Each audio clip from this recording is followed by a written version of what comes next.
Former Ghanaian President John Mahama is one of the main challengers of ruling party candidate Mahamudu Bawumia in the West African nation's December 7th national elections.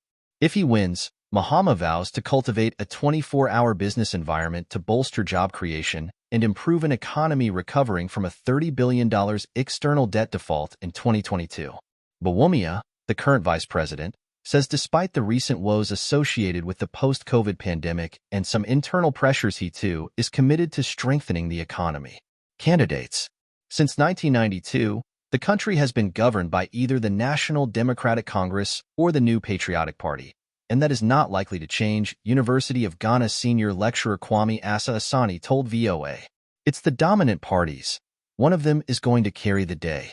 From 1992 up to 2020, the minor parties, if you put all their performance together, on average, they have not gone up to 5%. But it's also true. If they can hit more than 4% of their strength, they are able to push the election to a second round. On the streets of the capital, Accra, billboards of the various candidates in the December presidential election are everywhere, and voters' excitement is palpable. Some say they are tired of the two parties and have not decided yet for whom they'll vote. Since 1992 to this year, we haven't changed parties. Every day it's NPP NDC.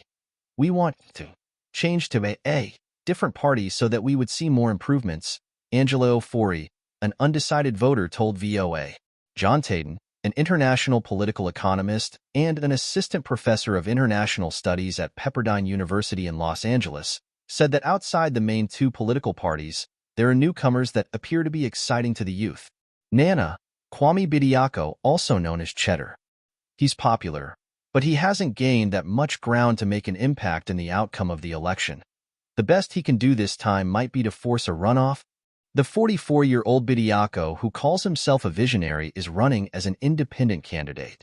In addition to focusing on improving the everyday lives of Ghanaians, the vision in his manifesto includes developing eco-friendly policies that ensure Ghana's progress is not only economically sound, but also environmentally responsible.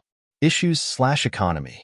Ghana is the second largest cocoa producer in the world according to the United Nations Development Program, but the country defaulted on most of its $30 billion external debt in 2022 after the effects of years of borrowing were made worse by the global impact of the COVID-19 pandemic. The grain supply disruption caused by the war in Ukraine also had its effects.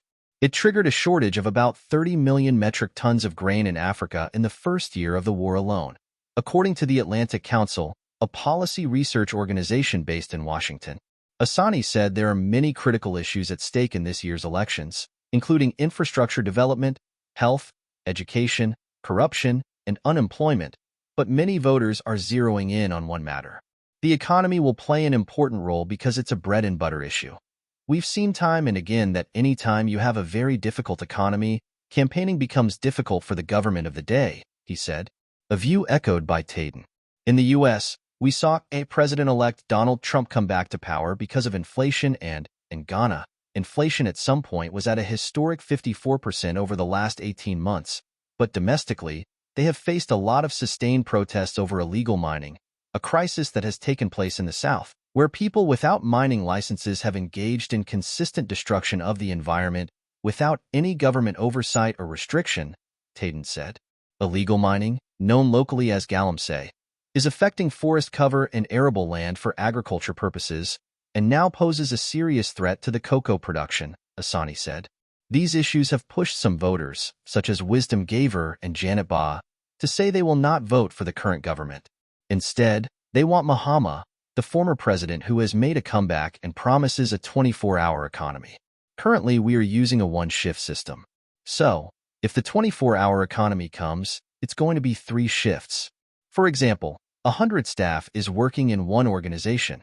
So if the 24-hour economy comes, it's going to be 300 staff, Gaver said. The suffering is too much for us. Today you go to buy this. The price is different. The next day, different prices. So, we want a change in the system, Ba told VOA. Others say they will stick with the ruling NPP candidate and current Vice President Bawumia, giving him full credit for some of the policy changes his party brought to the country. One policy I am very happy about is the digitization policy. This policy is about creating jobs online, making everything more accessible and taking it away from the traditional ways of doing things to the modern way, NPP voter Ivan Duke told VOA. Tayden agreed with that assessment, saying, Dr. Bawumia is called Mr. Digital because he did promise to digitize the Ghanaian economy, and to some extent he has delivered on a lot of those promises. He has introduced some digitization into the health sector and to government operations that have created a lot of efficiency. They have eliminated some backlogs in some government operations and some ghost names in government payrolls. Ghana is generally viewed as a stable democracy in a region plagued by coups. Despite some polls suggesting the results could sway one way or the other, this year's election is expected to be highly competitive.